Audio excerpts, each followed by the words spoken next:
Bonjour à toutes et à tous, on se retrouve dans une nouvelle vidéo. Aujourd'hui, je sais, ça fait longtemps que vous n'avez pas eu votre vidéo habituelle.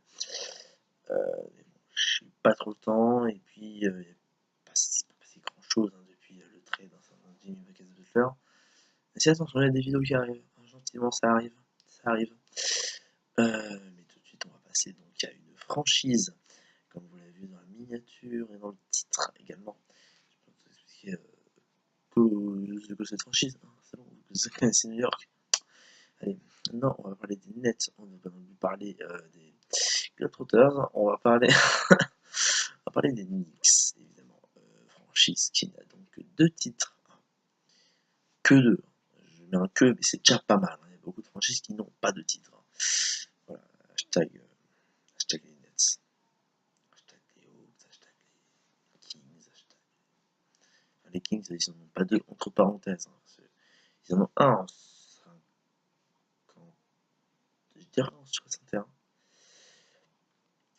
Il y en a un qui bis en 2002 quand même, franchement. Mais bon, on va donc parler au meneur et on va faire mention par mention. Je rappelle comment ça se passe à la maison. Il y a des gens qui veulent savoir quand même comment ça se passe chez Bibi. Chez Bibi, on met des mentions meneurs, on fait le pic, les arrière-mentions, l'arrière titulaire, les mentions, les titulaires, les forts mentions, les forts titulaires, pivot mention de pivot titulaire, un petit système, un coach, puis 6 autres remplaçants. Alors oui, dans ce mois-là, lecture de français, je l'ai retrouvé avec un Hall of Famer, triple MVP, quadruple star, en bout de banc, voilà. On va mettre tout ça. C'est Enix, encore ça va, c'est calme Enix quand même, hein, niveau mention, tout ça. Tout le poste 4, quoi. J'ai trop de mentions. Alors des fois, vous allez dire que je gratte sur des mentions, mais bon.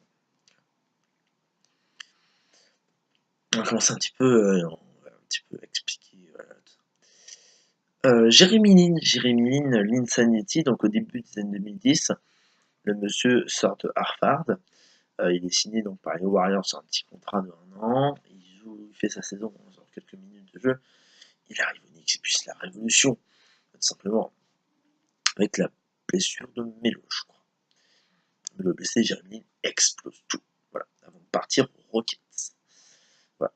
Dans les années 2000, nous avons un monsieur qui s'appelle Nate Robinson, également Nathaniel Robinson, donc c'est un, vous connaissez Nate, hein, qui a remporté donc 3 fois le concours de Dunks sous le maillot new-yorkais, le maillot vert, dégueulasse, immonde, c'est un mélange Celtics Knicks, c'était dégueulasse. Clairement, sinon le maillot était plutôt beau. Robinson, bonne stat en plus, je crois qu'il a fait une saison à 19 points, c'est pas mal. Au niveau des maillots retirés, on a du Dick McGuire à l'ancienne, vraiment. Bon, c'est pas du stat incroyable, hein. Et donc, il y a la fameuse aussi chez les Knicks, on va en parler, de l'équipe de 99. Équipe qui va donc en finale de... En finale, oui. En 99, ils vont en finale et la perdent face aux Spurs. Dites-moi si j'ai une bêtise, mais je crois que c'est 99 et ils perdent la finale face aux Spurs. Parce qu'un certain Patoche n'était pas présent. En tout cas, le meneur titulaire de cette équipe, c'est Charlie Ward. Voilà, Charlie Ward, c'est un bon joueur. Disons que c'est un joueur de basket, quoi. Sinon, là, on arrive dans les grosses mentions. Stéphane Marbury. Marbury, il a fait des grosses statistiques en sortie de Phoenix. Je crois qu'il a récupéré dans le trade de Jason Kidd par Phoenix. Et ensuite, il est retradé à New York. Avec Quentin Richardson et tout. Michael Richardson, pour ceux qui ne connaissent pas, bonjour les interceptions. Le monsieur, genre, il fait des... En moyenne, il doit être à 2,5 interceptions par match, c'est très très violent. Ensuite, il a des problèmes de drogue, tout ça, voilà. Mais très très dur, mec. Il faisait pas le qu'intercepter, hein. Il savait scorer, il savait passer, très complet comme joueur. Très très complet. Enfin, bah, quand on parle de passe, Mark Jackson, voilà. Alors, Mark Jackson, comment on va dire, pour ceux qui ne savent pas qui c'est, c'était le coach des Warriors du début de l'année 2010, avec la clique avec Curry, Bogut, David Lee, Klay Thompson, Karl Landry, Jared Jack. C'était marrant, c'était rigolo cette team-là, 2012. Voilà. Mark Jackson, c'est aussi un très très bon passeur. Il peut être identifié par certains aux Pacers, mais oui, aux Knicks, il a fait de bonnes stats. Aux Clippers, il était pas mauvais. Et, mais sinon, le choix du meneur titulaire est très très vite réglé. On va attaquer, en tout cas, la main des Knicks, all time, sera géré par Walt Frazier. Alors, qui est Walt Frazier? Alors, Walt Frazier, déjà, c'est un commentateur légendaire de New York. Allez voir des matchs du Knicks, des Knicks en feu, des bons Knicks, hein, avec même Carmelo, hein, c'était pour citer personne. Voilà. Un style vestimentaire incroyable, un commentariste, c'est incroyable. Des meilleurs commentateurs, hein, c'est incroyable. Mais à part ça, c'est aussi un monsieur qui a 2 titres dans l'histoire des Knicks, donc les 2 titres dont je vous ai parlé, 70-71 je crois. Donc le monsieur était très très sérieux, il était très sérieux l'ami Walt. Et c'est lui qui a fait un match légendaire, il a fait un match, je me rappelle, j'avais vu une vidéo où c'était donc Trash Talk qui en parlait, et il disait que ça se rapprochait de Big Game James. Alors, pour ceux qui ne voient pas, c'est quoi Big Game James? Bon, bah, allez voir, ça pique un peu, hein. Ferez gaffe. À pas tomber dans les pommes, hein, en regardant le match. Ah, mais oui, c'est Walt Frazier incontesté, partenaire d'un certain intérieur international. Une belle équipe, les années 70 des Knicks, moi, c'est mes Knicks préférés, personnellement. Je sais que beaucoup de gens sont pas d'accord. Certains préfèrent les années 90, certains les 2000. 2000, il y avait personne, c'était n'importe quoi. C'était un spell incommensurable. Voilà. On va passer aux arrières. En arrière, on a qui? On a Trent Tucker. Trent Tucker, joueur mais pas très connu. Un sniper des années 80. Vraiment, c'était pas mal. C'était un bon joueur de basket. J.R. Smith. J.R. Smith, 6ème homme de l'année avec les Knicks. Dans la clique, Carmelo, Stoudemire, il y avait qui d'autre? Tyson Chandler, Kurt Thomas, Marcus Smith, Ben Shumpert, Jason Kidd. Voilà, mais non, mais J.R. Smith, c'est très très lourd.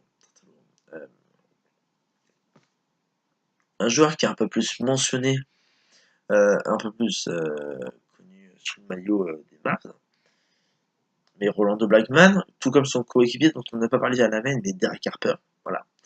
On finit aux Knicks. En tout cas, ils ont passé chez les Knicks dans les années 90.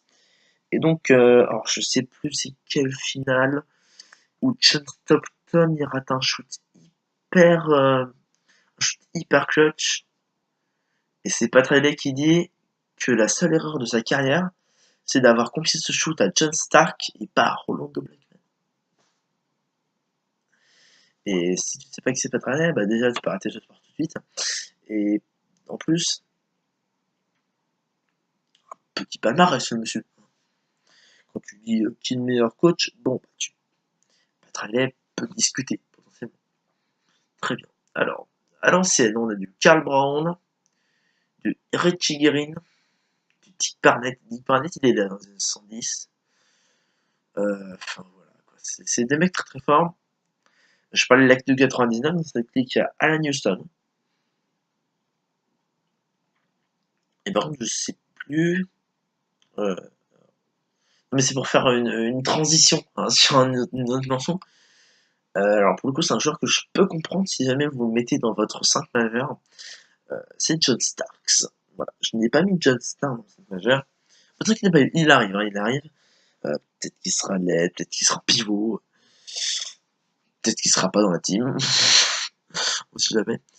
John Stark, hein, icône du Madison Square Garden, incroyable, vraiment légende du MSG de New York, enfin voilà, Stars égale New York. Ah oui, il a joué au Jazz, il a joué au Warriors. T'es que. T'es que. C'est... Non, moi j'ai mis Greg Earl. Pardon, j'ai dit Greg Monroe. Ouais, Greg Monroe, ouais, il est arrière, titulaire, all-time Knicks. Ouais, ouais. Rien ne va dans cette phrase. C'est Greg Monroe, all-time Knicks, arrière. Y'a rien que sauf all-time et. Non, même pas Knicks en fait. Non, mais Earl Monroe, c'est légendaire, c'est du gros handle. Earl Monroe, ça, c'est du gros handle. Allez voir. Allez voir Earl Monroe, du handle, du scoring, voilà. C'était incroyable, ami. All the Pearl, Black Rose. Ouais. On va passer à l'aile. Et pour l'aile, je vais me permettre d'aller sur Basketball Référence. Si cet ordinateur ne veut pas me lâcher, je voudrais vous faire une mention. En fait, si vous ne savez pas, je prépare une liste de mentions avant de faire une vidéo. Ah, sinon, j'en oublie tellement. En fait, à la base, je voulais faire des mentions comme ça, les mecs que je pense, voilà. Je me dis, oh, ça va, j'ai quand même pas oublié des trucs graves.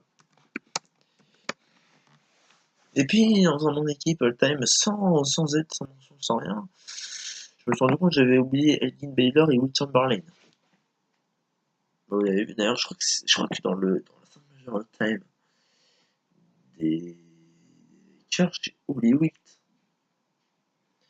C'était assez dangereux. Je suis désolé pour cette petite aparté, j'ai eu une petite urgence. Mais on reprend tout de suite et on enchaîne avec un vieux de la vieille à l'aile. On est là, je crois qu'on est à l'aile. Et j'ai envie de mentionner Willie Knowles à l'ancienne. Willie Knowles à l'ancienne, c'était voilà, de bonnes stats. Chez les ailes, à sous les yeux. Ouais, en moyenne, c'est du 19 points, 12 rebonds, de passes, tout ça, voilà, 65 minutes par match sur cette saison, 2 fois All-Star, voilà. Je me devais de mentionner des gens comme ça. Ensuite, qui on a? On a du Quentin Carton qui est passé dans l'entrée de Stephen Marbury, dont je vous ai parlé tout à l'heure. Latrell Sprewell, monsieur de la team 99, c'est lui, Latrell Sprewell. Voilà. Il joue ailier, il joue arrière aussi, hein, il joue un peu les deux. J'avoue que sur cette saison, il est plus ailier vu que c'est Alan Houston, plus arrière. Et voilà, Latrell Sprewell, il faut quand même mentionner, s'il a fait de bonnes stats avant de partir à Minnesota. Voilà, un monsieur que personne ne connaît et que moi je trouve assez impressionnant et que j'aime beaucoup. Et d'ailleurs, il a un surnom, mais c'est un mec des années 80. C'est Ray Williams. Personne ne le connaît. Et pourtant, le monsieur, oh putain, ça fait de la stat. Ah, ça stat. Alors, le monsieur a joué 5 saisons. Donc, il a joué 4 saisons d'abord. Il a joué 4 saisons. Ensuite, il en a fait une à New Jersey, une chez les Kings. Il est revenu pour une pige. Et ensuite, il a fait un peu. Il s'est baladé entre Boston, Atlanta et San Antonio et New Jersey. Le monsieur, c'est 5 saisons. 16,4 points. 6. Non. 4 6 passes. 2 interceptions par match. Le monsieur, il y a une saison, il est en 21 points, 5 rebonds, 6 passes, 2 interceptions. Et il est jamais All-Star, ce monsieur. Ce monsieur n'est jamais All-Star, et moi, c'est quelque chose qui m'impressionne beaucoup. Après, les Knicks n'avaient pas des résultats fous à l'époque, je ne crois pas. Et quand même, c'est quand même des grosses stats. Il y a du Harry Gallatin et du Bill Bradley. Ça, c'est vraiment dans les années 50, 60 et 70. C'est vraiment à l'ancienne de la grosse statistique. Alors voilà. Et là, il y a une grosse bataille entre Carmelo Anthony, qui est donc sorti de Nuggets, est en rentrée bordélique. Il y a 3 équipes, Danilo Gallinari, Timofey Mozgov, Wilson Chandler, Tremont Felton, Ronnie Brewer, je crois aussi, c'est n'importe quoi ce trade, et Bernard King. Et personnellement, je prends Bernard King.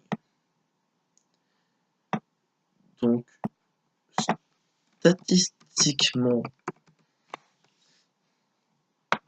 peut-être vraiment que statistique, hein. Peut-être que Bernard King a des moins bonnes stats que l'ami Melo. Et encore, c'est pas mal. Non, mais fallait que je te dise un truc. Moi, c'est la story qui m'impressionne. Le mec, il fait quoi alors? La story de Bernard King, écoutez bien. Il commence au Nets, il fait 2 saisons, il est réputé pour alcool, sexe et tout, c'est n'importe quoi. Au bout de 2 saisons, du coup, il est tradé à Utah. Il joue presque pas, et avec un temps de jeu, genre, il est passé de 35 à 22 minutes par match. C'est n'importe quoi. Ensuite, il part à Golden State, où il est sur 2 saisons, 22 points de moyenne, c'est très très lourd. Ensuite, il est All-Star, mais sur sa 2e saison chez les Warriors. Ensuite, le monsieur, qu'est-ce qu'il fait? Il part à New York, aux Knicks, sur un contrat de 5 ans. Première saison, bim, 68 matchs, 22 points par match, 5 rebonds, 3 passes, 1 interception. C'est très très lourd. 2e saison, All-Star Game. Le mec il met 26 points, prend 5 rebonds, fait 2 passes, 1 interception. 3e saison, la 84-85, il joue 55 matchs. Je crois que sur celle-ci, oui, il se blesse. Il est All-Star. Il est champion, il est meilleur scoreur de la ligue sur cette saison, c'est incroyable.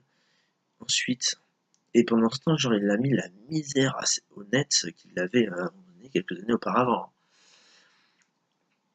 Il rate une saison entière, la saison 95, 86, 85, 86, il la rate complètement. 86, 87, il joue 6 matchs. Et il joue bien, hein, il joue 6 matchs, mais c'est du 22,7, 5,3, 3,2. Regardez. Hein. Ensuite, il part aux boulettes, et qu'est-ce qu'il fait l'autre? Il reprend quoi. Il reprend doucement, sa première saison, il est en 17 points, 4 rebonds, 3 passes. Et ça monte gentiment, ça passe de 17 à 21, à 22. Et ça monte jusqu'à 28, il retouche le All-Star Game en 91. La story est beaucoup trop belle, alors que Melo, il a juste foutu la merde. Le haineux de Melo. Mais non, mais Bernard King, la story est beaucoup trop belle. Je sais faire un résumé de la story Bernard King, c'est ouf. C'est un joueur, ça m'impressionne. Le mec a.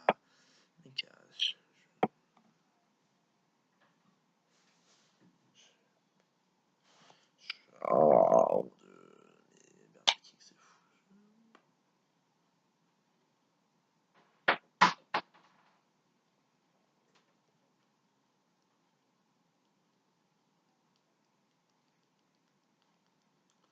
Franchement, allez voir toutes les stories que vous voulez. Allez voir même. Vous savez quoi, je vais faire un placement de produit. Allez voir la TBNL. Voilà. The Bon Never Lies. Une chaîne un peu secondaire, associée à Trash of, je sais pas dans quelle position ils sont. Ils font des vidéos donc, sur certains personnages de la ligue assez importants. Et ils ont une TBNL de Bernard King. Je conseille de la voir, vraiment. C'est très très bien. Je sais que il n'y a pas besoin de moi pour faire cette pub, mais personnellement, la TBNL sur Bernard King est une de mes préférées. Voilà. Avec celle sur Schiller. On en parlera ça quand on fera le 5 majeur thème des Wizards. Et là, les efforts. Les efforts, il y a beaucoup trop. Je vais juste. Il y a beaucoup. Les efforts, bah déjà, obligé de mentionner Kristaps Porzingis. Juste obligé. Voilà. c'est le mec qui donne envie de regarder les Knicks aujourd'hui. Zach Randolph est passé. Voilà. Phil Jackson, il est en sortie de banc dans les années 70. Il est plutôt cool à regarder à jouer. Par contre, voilà. Mais je peux continuer sur les mentions. Hein. On a donc du qui d'autre? On a deux têtes, puisque là j'ai plus. C'est ça. Voilà. On a Johnny Green également dans les années 60. Voilà, c'est un bon scoreur, bon vendeur dans les années 60. C'est très très bon.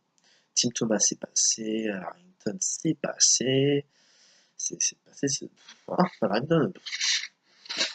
Mon dieu. Ça fait mal. Ensuite, on a comment lui Kenny Sears. Kenny Shears, je sais pas comment le dire. Moi je dis Kenny Sears. Kenny, donc Kenny, Kenny. Et Sears, S-E-A-R-S. Dites-moi comment vous le dites. Voilà. David Lee. David Lee. David Lee, ça fait des grosses stats au Knicks. Et là, on arrive dans le lourd. Déjà, Anthony Mason. Anthony Mason, pour ceux qui ne savent pas. On parlait de John Starks tout à l'heure en tant que mec New York for Life et tout. Anthony Mason, c'est quand même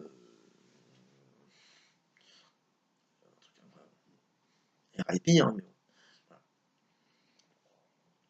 En 99, cette fameuse team dont on parle depuis tout à l'heure, il y a Larry Johnson. Voilà.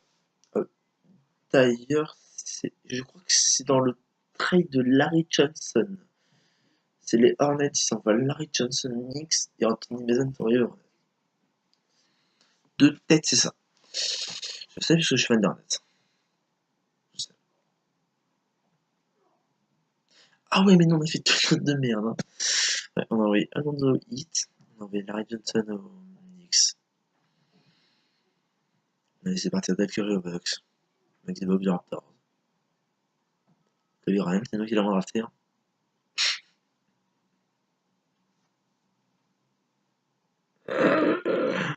On a récupéré Vladi Divac. On en parlera contre la semaine des Hornets, là on se dissipe pas trop. Voilà. C'est très très important à mentionner. Le shoot à 4 points. Je pense que certains fans ne s'en ont pas remis. Je crois que c'est face à Indiana. Dans l'eau, Jerry Lucas, années 70, c'est pareil. Dave Debaucher, pareil. Les deux. Jerry Lucas, Dave Debaucher, c'est années 70, ça c'est le mec qui prend du point du rebond et pourtant ça dépasse pas le 2m3. Voilà, le mec est en 15-15, mais il dépasse pas le 1m98. Derrière, il y en a un des deux qui fait 1m98. Hein. L'un il fait 2m3, l'autre 1m98. De tête, je dirais que Dave Debaucher fait 2m3 et que Jerry Lucas fait 1m98. Non, ça se disperse trop. Marius Demanière également qu'il faut bien évidemment mentionner car ça, quand il arrive au Knicks c'est incroyable. Alors Carmelo arrive, Charles Oakley, Charles Oakley, c'est juste incroyable. Charles Oakley c'est une légende du Madison Square Garden. Et Willis Reed qui donc normalement c'est un pivot mais on va le mettre en titulaire en 4 parce que c'est juste dans la hiérarchie des joueurs les plus incroyables, subjectif évidemment, mais tu me dis fais une pyramide de pouvoir des Knicks. Patrick Ewing, pivot, on parlera tout à l'heure. Walt Frazier, Willis Reed. Ensuite, t'as Bernard King, t'as. Tu mets qui tu veux, je m'en fous, autant que tu veux, Melo, Zach Randolph. Oh le hideux. Mais voilà, Willis Reed, allez voir, c'est juste incroyable. D'ailleurs, je sais que certaines femmes ne sont pas contentes parce que j'ai pas mentionné Chris Duhon. Bon, c'est autre chose. Peut-être te dépêcher avant qu'il fasse nuit par contre. Sinon, ça fait quoi aussi? Non, il me dit ça. Ouais. On va passer au pivot. Et là, les pivots, mais.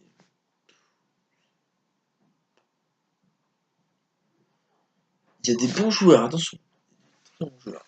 Mais c'est pas... Eddie Curry. Allons-y. Super. Marcus Camby. C'est passé. Dikembe Mutombo. Et là, vous avez nouveau Dikembe Mutombo. Le record de compte sur un match des Knicks, je crois que c'est 10. Dikembe, putain de Mutombo. C'est ce qu'il fait entre New Jersey et Houston. Il fait Sixers, New Jersey, New York, Houston, je crois. Jason Chandler est passé. Il lui a fait de bonnes stats. Billy Cartwright. Billy Cartwright, il arrive au Knicks, il me semble, juste la saison avant Patrick Ewing. Il arrive une saison avant. Et cette saison rookie, la Billy Cartwright, c'est du 20 points par match. Voilà. Tout le monde dit que c'est un mauvais joueur et tout. Mais... Kurt Thomas qu'il faut mentionner parce que c'est un joueur, le Big Sexy, qui grosse défense, cheveux de ligne de fond, tout ça. C'est très très bien. Allez voir Kurt Thomas, c'est un joueur marrant à regarder.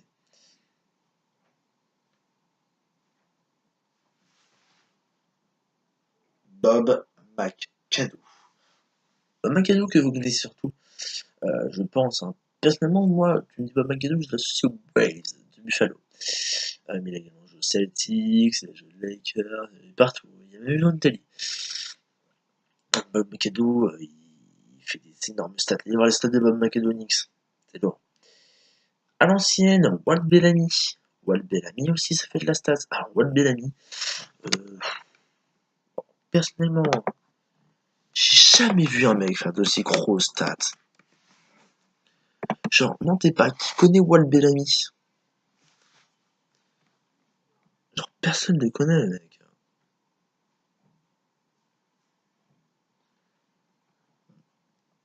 Moi, ça me dépasse. Genre, personne ne le connaît. Il a commencé aux Packers. Ouais, c'est ça, ouais. Il a commencé aux Chicago Packers, Chicago Zephyr, qui sont devenus les bâtiments, machin. Ensuite, il va de New York, et le mec. 23-16, 19-13. Voilà, c'est très très bon, Walt Bellamy en carrière. C'est du 20-14 avec deux assists. Il a fait son en fin de carrière entre Atlanta et le Jazz. Oui, il a joué au Jazz. Le joueur de pivot all-time des Knicks, ça reste Patrick. Ouais, t'as vu, j'allais dire Chris Andersen. Bah non. Non, Patrick Ewing. Légende des Knicks, années 80 surtout, on peut le dire. C'est un joueur qui est connu, Patrick Ewing. Jamais de bague, c'est ça qui est dommage.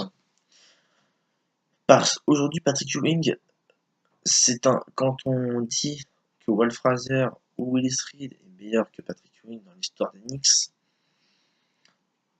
le principal argument c'est ils ont des bagues, pas lui. C'est vrai. Et par contre, il a des bagues, genre tu fermes ta gueule. Patrick Ewing, best player of New York of all time. The beast from the East. Voilà. L'histoire avec Hakim est incroyable. Le mec remporte le titre NCAA. Puis il se retrouve en finale NBA. Et puis voilà. Ils perdent sur un lay-up raté de Patrick, je crois. Je crois que c'est cette finale là qui est perdue sur un lay-up raté de Patrick. Ou alors c'est finale de conf face aux Wolves. Je sais plus.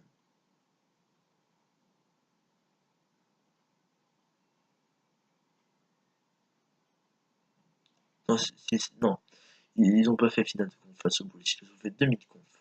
Dans la finale de conf, les Bulls ils affrontent Magic. Le Magic. Mais bon. C'est Patrick Ewing. T'es obligé de le mettre. Finalement, les possibilités que je vois, c'est que tu mettes en arrière, en l'aile, tu changes. Mais ce que j'ai mis. Mais sinon, Walt Fraser, Willis Reed, Patrick Ewing, intouchable, et Bernard King, tu peux le charger avec Melo, même si pour moi ça me fait chier, puisque le stock Bernard King, putain de merde. Voilà.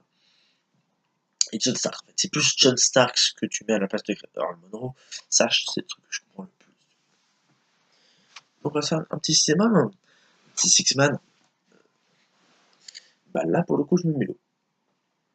T'as Melo en sortie en 6ème homme, hein, c'est pas mal du tout, moi j'aime beaucoup. Hein. J'aime beaucoup avoir Melo en 6ème homme. Alors du coup, ouais, et en coach,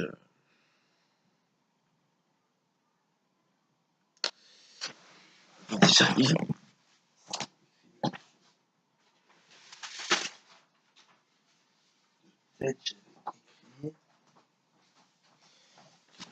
J'avais écrit en plus. Attendez, en fait, j'avais tout noté. Ah oui, c'est ça, j'avais mis Ray Dolzman. Alors quoi? T'as pas de relais, mais c'est ça. Je vais expliquer mon choix de Ray Dolzman. Déjà, Ray Dolzman, il a les bagues. Il a les bagues de nos amis. Ok? Mais en plus de ça, Monsieur Ray Dolzman, enfin, ce qui me fait chier avec Patrick, c'est que vraiment, je l'associe hit, quoi. Je l'associe hit. Pas, panique, je te dis Patrick, je te réponds hit. Le mec est manager aujourd'hui du hit, il était coach du hit. Donc voilà. Mais sinon, ouais, moi je prends Ray Dolzman. Après, je comprends ce qu'il met de Patrick, je vais quand même pas dire que Patrick c'est un scandale, faut quand même pas déconner. Et je vais vous mettre un petit banc derrière. Hein. Donc en sortie de banc, on va avoir du quoi? Du John Starks.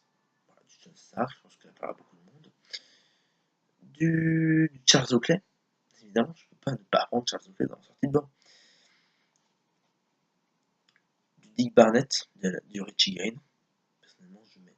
C'est quand même cool. Du Dave D. Boucher.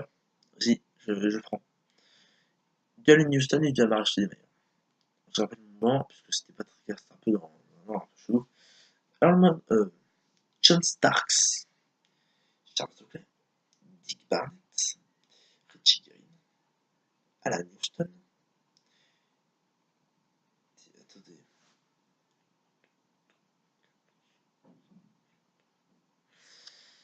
1, 2, 3, 4, 5, 6, 7, 8,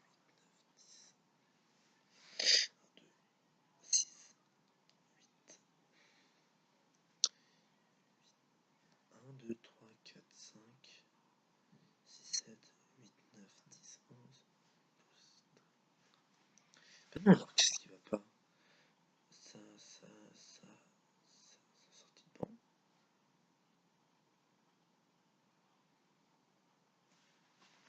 Attendez, oh là là, je sais même plus compter. 13 moins 6, ça fait. Ah non, ça fait 7, c'est pour ça. D'accord. Non, c'est bon. John Starks, Charles Oakley, Dick Barnett, Richie Green, Alan Houston, David Boucher et Amar Stoudemire. Après, je peux comprendre ce qu'ils mettent. Du Bill Bradley, Michael Richardson, Dick McGuire, Stephen Marbury, Mark Jackson, Jerry Lucas. Voilà. Je peux comprendre ce genre de choses. Enfin bref, sur ce, moi je vous laisse. Je vais vous laisser donc débattre de ça en commentaire.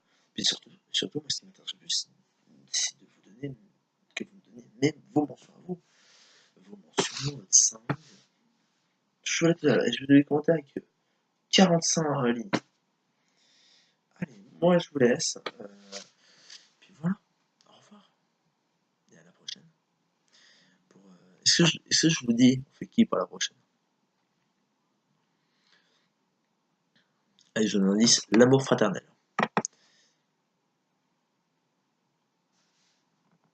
Ça n'a pas du tout marché, c'était là.